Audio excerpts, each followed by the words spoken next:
Se publicó el índice de pobreza e indigencia del INDEC y el foco se centró en los sectores más vulnerables. Para hablar de este y otros temas convocamos al dirigente social y concejal de La Matanza, Toti Flores. Buenas noches. Buenas noches, ¿cómo le va? Bien, cada vez que se publican estos índices uno dice, bueno, bajó, quiero verlo, y la verdad es que no se ve. No sé usted qué opina.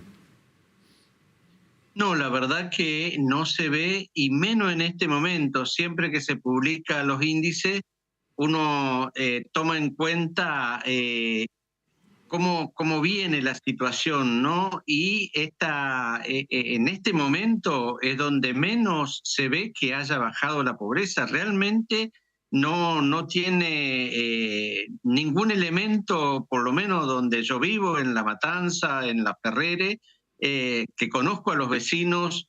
Hoy es todo lo contrario. Hoy se ve gente que conozco que han sido trabajadores desde siempre, que estuvieron changueando estos años, o jubilados, que tienen que salir a pedir un paquete de fideo con mucha vergüenza por los barrios. Y también se ha cortado la ayuda social a los comedores, y eso ha hecho que cada vez la situación sea más difícil. Pero fíjese que hace mucho tiempo, hace muchos años, que la economía informal es desde donde se sustentan los sectores más pobres. Es aquellos que salen con una máquina a cortar pasto en los vecinos, que hacen una changuita de una reparación de una pared, o costureras que hacen reparaciones de la ropa. Y eso hoy no tienen prácticamente trabajo por la caída del nivel adquisitivo de la clase media. Lo mismo que las mujeres que salían a trabajar en casa de familia, que tenían 3 o 4 días en la semana, hoy prácticamente tienen la mitad. Y eso incide enormemente en la economía del hogar, en la realidad del hogar. Y conozco gente que sale a pedir, y sé que han trabajado toda su vida, muchos de ellos inclusive que han trabajado en empresas que no le han depositado los aportes jubilatorios, y que hoy no tienen una jubilación, y se enteran también de que no van a poder hacerse a partir de la moratoria. Realmente estamos pasando una situación muy difícil en los barrios. No tiene nada que ver con lo que dice el índice de pobreza. Y a mí me parece una barbaridad también si ahora, con esta cuestión de las estadísticas, algún funcionario sale a festejar que 18 millones de argentinos viven en la pobreza, en un país donde las condiciones naturales que hay es para realmente estar muchísimo mejor de lo que estamos. Yo creo que estamos viendo una situación muy difícil, ¿eh? Ha cambiado la composición social, Toti. Totalmente. Bueno, y sigue. Recién miraba en la tele que la empresa Nissan de Córdoba cierra su puerta y deja 400 trabajadores en la calle, pero lo que significa, creo que aquellos que no han trabajado en la industria no saben lo que significa que cierra una terminal automotriz, y el trabajo indirecto a partir de las autopartes, de toda una serie de trabajadores que se van incorporando, no es solamente lo que se despide en una fábrica terminal. Y eso sigue pasando, es permanentemente todos los días diciendo eso. La desocupación también genera pobreza y cambia la relación entre la familia.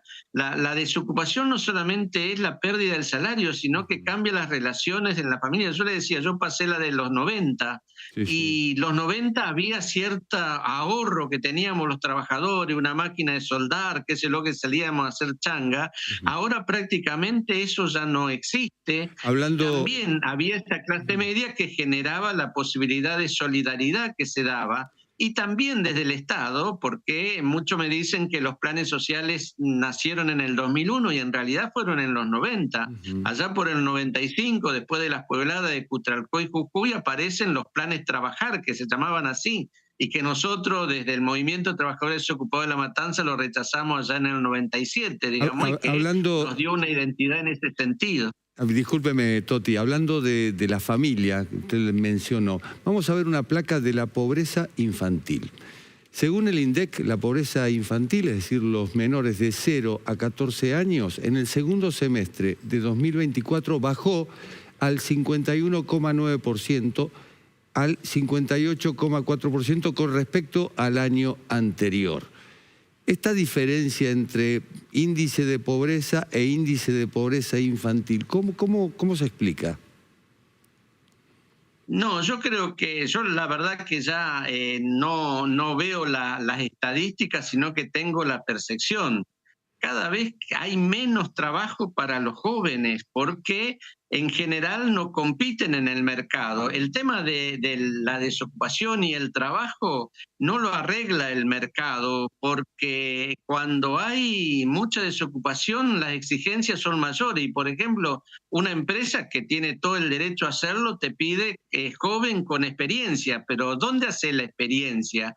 Antes la curva de aprendizaje lo hacíamos en las propias empresas, te tomaban 3 meses, 6 meses, qué sé yo, y te enseñaban cuál era el oficio y la empresa estaba invirtiendo ahí. Ahora eso no pasa, te piden que ya tengas cierta capacidad como para hacerlo. Y eso creo que hace que no pueda incorporarse. Y la otra cuestión es que ya no es el trabajo lo que genera la posibilidad de ascenso social como teníamos nosotros, que si tenías un buen trabajo te podía comprar el terrenito, hacerte la casa. Y hoy hay muchos ofrecimientos desde el punto de vista marginal. En los barrios más complicados, el tema de la competencia del narcotráfico y el ofrecimiento de ser soldadito o dealer de la droga hace que muchos jóvenes tengan como única salida eso. Eso le iba a preguntar. Lo único que genera estas cosas, sino que la oferta hace que realmente tenga que competir con eso, ¿no? Toti, a eso me iba a referir justamente. Hoy por decir banquero, es el narco del barrio. Antes el pobre podía ir a un banco y pedir plata. Hoy se la tienen que pedir al narco. Esta es una realidad que se está dando sobre todo en el Gran Buenos Aires. Sí, y el cobro es violento, es decir, vos tenés que poner de garantía algo para obtener ese préstamo. Muchas veces que me pasa a mí de que hay gente que pone de garantía su maquinita de coser, que es con lo que más o menos sostenía a la familia o una mujer que se quedó sola, sin marido y con hijo, y de pronto no puede pagar eso y va al narco y le saca la máquina. En otros casos que tienen una casita, qué sé yo, van y le piden la casa y se lo sacan a punta de pistola y la gente asustada se tiene que ir a vivir en la calle. La situación que pasamos en estos lugares son dramáticas. La verdad que creo que los que gobiernan no tienen ni idea de lo que está pasando por abajo, muy preocupado por la cuestión macroeconómica que por supuesto que genera toda esta situación de incertidumbre que estamos viviendo, pero lo que está pasando por abajo hoy, la desesperanza es muy fuerte y yo conozco cómo se mueve la sociedad por la experiencia que tenemos. Muchas veces dice, bueno, no ha convocado a medida las organizaciones sindicales. Bueno, en los años 90 tampoco eran las organizaciones sociales, las organizaciones sindicales que convocaban, y sin embargo, la experiencia que teníamos aparecieron los piquetes, y los piquetes fueron lo que de alguna manera organizaron toda la resistencia a ese proyecto económico. Ahora, fíjese, Toti, que la Universidad Católica Argentina habla de privaciones estructurales. ¿Esto qué quiere decir? Que se incorpora ya la falta de educación, la falta de salud, la falta de cloacas, es decir, de condiciones de vida dignas. Sí, totalmente. Y eso no hay perspectiva, qué sé yo, algunas obras, por ejemplo, la extensión del agua potable en los municipios del conurbano, había proyectos que ahora están todos paralizados y realmente eso es lo que genera un mejor nivel de vida y es más barato también porque el tema de la contaminación, de los pozos ciegos, que las napas que están ya sobrecargadas y todas esas cosas, hace que haya más enfermedades. Y también generan problemas para el trabajo. Yo creo que no se tiene una dimensión de lo que significa la pobreza en estos lugares, y no digamos lo que pasa en el interior. Yo viajo mucho por el interior, que me convocan gente de las organizaciones sociales para hablar sobre el tema de cómo construir cooperativa y todo eso, y realmente lo que te cuentan es terrible. Pero al mismo tiempo que digo esto, que los funcionarios no se dan cuenta de eso, la solidaridad del pueblo argentino y esta idea de construcción de comunidad es lo que nos ha salvado, y de alguna manera eso también está cuestionado por el discurso oficial. Te dice que todo aquel que tiene un comedor roba, y no son todos, y tienen las herramientas. Nosotros hemos denunciado con los diputados de la coalición cívica cuando estaban en el poder a los movimientos piqueteros que tenían denuncias de corrupción, pero no como una cuestión de venganza, sino para poder hacer eficiente toda la ayuda social, eso que aporta el Estado y que tiene que llegar a la gente para realmente darle una perspectiva, porque si no esta situación también es sumamente explosiva. Yo estoy viviendo una situación de angustia también, porque hubo un enamoramiento con este gobierno y de pronto se empieza a ver la desesperanza que hay, que fue engañado. Y fíjese que es como en una pareja, si uno está muy enamorado y rápidamente se da cuenta que lo engaña, la situación que se genera es de una violencia extrema, y tengo un poco de miedo, y hay que trabajar para lograr la paz de los argentinos, porque si no, no tenemos salida. Quisiera hacerle dos preguntas. Una está vinculada con el intendente de La Matanza, con Fernando Espinosa. Tengo entendido que en el Consejo Deliberante hay un proyecto para pedir o que pida la licencia. Esa es una. Y la otra es, bueno, a partir de esta realidad, usted hablaba de funcionarios, por eso le pregunto por Espinosa, a partir de esta realidad, ¿cómo ve el futuro? ¿Cómo ve Argentina dentro de 5 o 10 años? Yo creo que en el tema de Espinosa, sé que hay un proyecto que lo ha presentado algunos concejales, que seguramente en la próxima sesión se tratará. Por supuesto que si se dan las condiciones para hacerlo, tenemos que hacerlo, el pedido de licencia. No creo que eso sea posible en lo inmediato. Primero porque no tenemos la mayoría, quienes somos oposición, para hacerlo. También hay que construir esa mayoría como para tener las herramientas estén al servicio de tomar decisiones en ese sentido.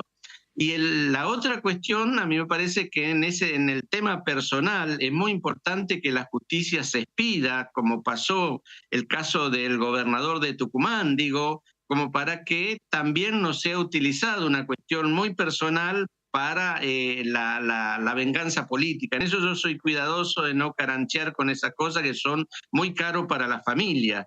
Y el otro tema con relación a la perspectiva del país, yo creo que la construcción de comunidad y el tema de la experiencia del pueblo argentino, de ser solidario, de haber abrazado a aquellos migrantes que venían de Europa, de la guerra, y de esa historia es a la que nosotros tenemos que recurrir para poder salir. Yo veo ahora que está pasando con esta cuestión de las inundaciones. Acá mismo en nuestra cooperativa, en La Juanita, se ha juntado a partir de ONG, de Racing y de un montón de gente que ha traído alimentos y artículos de limpieza, y la gente de La Juanita se va a llevarlo de ahí en camioneta y lo reciben, y esas cosas a mí me parece que son importantes, esta idea de construcción de comunidad. Y yo hacía para ejemplificar de la importancia que tiene de esta idea de comunidad. No se le puede pedir a un ahogado que se saque solo agarrándose de los pelos. Tiene que haber alguien que lo ayude, y esa ayuda no tiene que ser a cambio de, sino tiene que salir del corazón. Yo creo en eso, en el pueblo argentino, por eso soy optimista con relación a lo que puede salir, pero para eso tiene que haber también recambio en la dirigencia, y la corrupción es un elemento que distorsiona absolutamente todo. Toti Flores, muchísimas gracias. No, gracias a usted.